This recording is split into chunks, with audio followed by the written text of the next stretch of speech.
اس پر تنقید کر سکتے ہیں، لیکن ایز اے ادارہ جو فوج ہے اس کو رینک اینڈ فائل کے اندر جو ہے وہ اس طریقے سے بات کرنا، میرا خیال ہے کچھ ویڈیوز ان کی جو ہے وہ نامناسب تھی، لیکن بہرحال ان کی جو ہے وہ بچے ہیں اور ان کو ضرور جو ہے وہ بجائے اس کے کہ گرفتار کیا جائے ان کو سمجھایا جائے اور باقی جو ہے وہ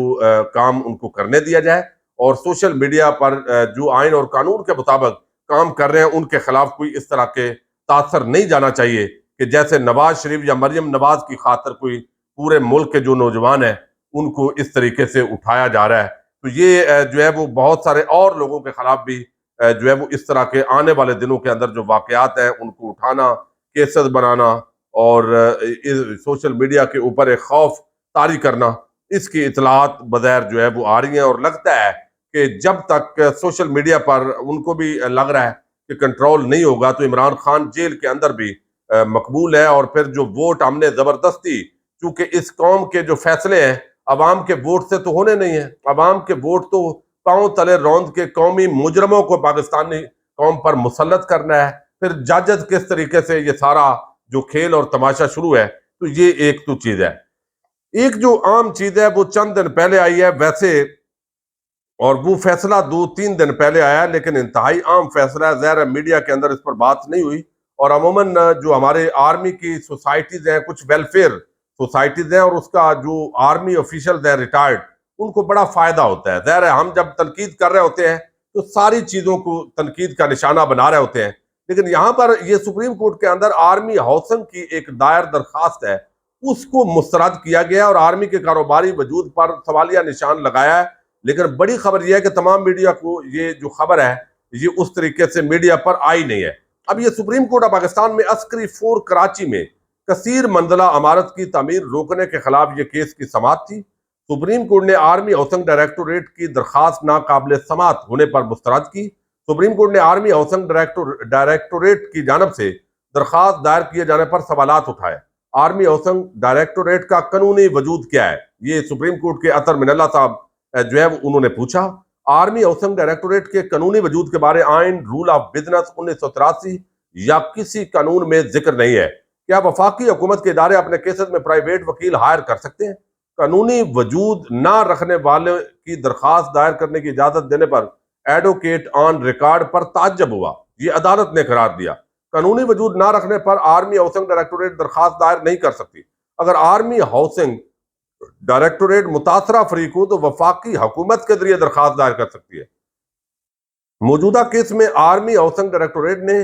تو وفاقی حکومت صدر مملکت سمیت دیگر کو فریق بنایا۔ کیا یہ وفاقی حکومت کا وفاقی حکومت کے خلاف ہی کیس ہے؟ Army general head quarters housing directorate کا حق دعویٰ ہو ہی نہیں سکتا۔ چیف جسٹس آف پاکستان، یہ قاضی فائز عیسیٰ کے سربراہی میں اطہر من اللہ صاحب اس بینچ کے اندر تھے، اور یہ بڑا جب ایک ادارہ آئین اور قانون میں وجود ہی نہیں رکھتا تو درخواست کیسے دائر ہو سکتی ہے؟ Army housing directorate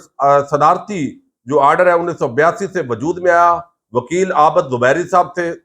supreme court bar کے جو صدر ہیں، اور یہ ساری جو ہے افواج کا آرٹیکل 245 سے باہر کوئی کام نہیں ہے۔ جسٹس اطہر من اللہ، آپ انتہائی سینئر وکیل ہیں اور ایک قانونی وجود نہ رکھنے والے ادارے کی نمائندگی کر رہے ہیں۔ یہ جو وکیل صاحب ہیں ان کو بھی جھاڑا گیا اس کے اندر، اور شکایت کنندہ معیز جعفری اسی لیے کنارہ کش ہو گئے کہ انہیں پتا تھا کہ ان سے سنبھلے گا نہیں۔ تو یہ ایک اس طرح کا عسکری فور میں پارکنگ ایریا میں ایک کثیر منزلہ عمارت کی تعمیر سندھ ہائی کورٹ نے روک دی تھی، اور ہائی کورٹ کے فیصلے کے خلاف یہ سپریم کورٹ سے رجوع کیا گیا تھا۔ اب اس پر بھی جو ہے یہ ایک جو ہے افواج کے جو ادارے ہیں ذیلی،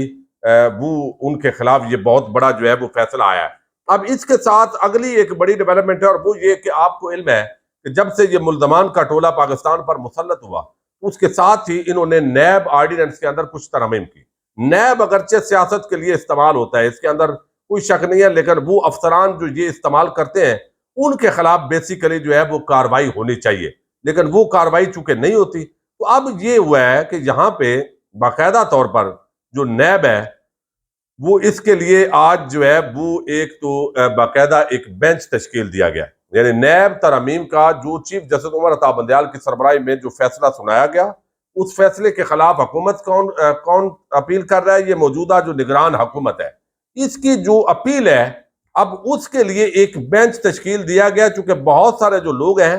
وہ پہلے تانے دیتے تھے عمر عطا بندیال صاحب کو اور جو جسٹس گلزار صاحب ہیں کہ یہ دیکھو ہم خیال بینچ بناتے ہیں، یہ اپنے ججز. تو قاضی صاحب جب آئے تو ان کو بڑا شوق اور ذوق تھا، انہوں نے ایک فل کوٹ ریفرنس بینچ بنایا، پھر اس پر لائیو میڈیا کوریج لے، پھر جو وہاں پہ حال ہوا اب انہوں نے کہا جی لائیو کوریج نہیں لینے، پھر انہوں نے کہا جی بڑا بینچ جو ہے نا آئندہ اس طرح کا نہیں بنانا. تو وہ جو اس وقت چیف جسٹس عمر عطا بندیال نے نہیں کیا، اس کا وہ جو چند صحافی ہیں انہوں نے بڑا کریڈٹ دیا قاضی صاحب کو، لیکن قاضی صاحب نے کہا جی اب میں نے بھی کان پکڑ لیے. اب یہاں پر جو بینچ یہ تشکیل دیا گیا ہے، یہ تو ایسے لگتا ہے کہ نواز شریف، شہباز شریف، زرداری اور سارے جو وہ جس طریقے سے انہوں نے ریلیف لیا ہے، تو یہ تو جو پہلے چیف جسٹس صاحب ہیں ان کے سربراہی میں جو بینچ ہے اس کے ساتھ چونکہ ذہنی طور پر بھی ان کے اختلافات تھے، تو لگتا ایسے ہے کہ یہ نیب ترامیم بحال کر دی جائیں گی. اور اس بینچ کا میں بتاتا ہوں، ہم خیال بینچ، اب میں دیکھتا ہوں کون کون صحافی بات کرتا ہے. یہ چیف جسٹس قاضی فائد عیسیٰ کی سربراہی میں یہ بینچ ہے 5 رکنی جو ان اپیلوں کی سماعت کر رہا ہے. مسٹر جسٹس امین الدین خان ہے، جسٹس جمال خان مندوخیل ہیں، جسٹس اطہر من اللہ ہیں، جسٹس سید حسن اظہر رضوی. یہ حسن اظہر رضوی جو ہے ان کو چھوڑ کے تقریباً یہ جو ہے ان کو ہم خیال بینچ کہا جا رہا ہے. اور جس طرح اسلام آباد ہائی کورٹ کے چیف جسٹس عامر فاروق صاحب کی جو عدالت ہے وہ عمران خان اور تحریک انصاف کے حوالے سے اور مافیا کے حوالے سے ان کے جو کیسز وہاں ہوتے ہیں ان کا لوگوں کو زبانی پتہ ہوتا ہے کہ فیصلہ کیا آنا ہے. تو یہاں بھی اسی خدشے کا اظہار کیا جا رہا ہے. اب قاضی صاحب جو ہے وہ آئین اور قانون کے ساتھ کھڑے ہوتے ہیں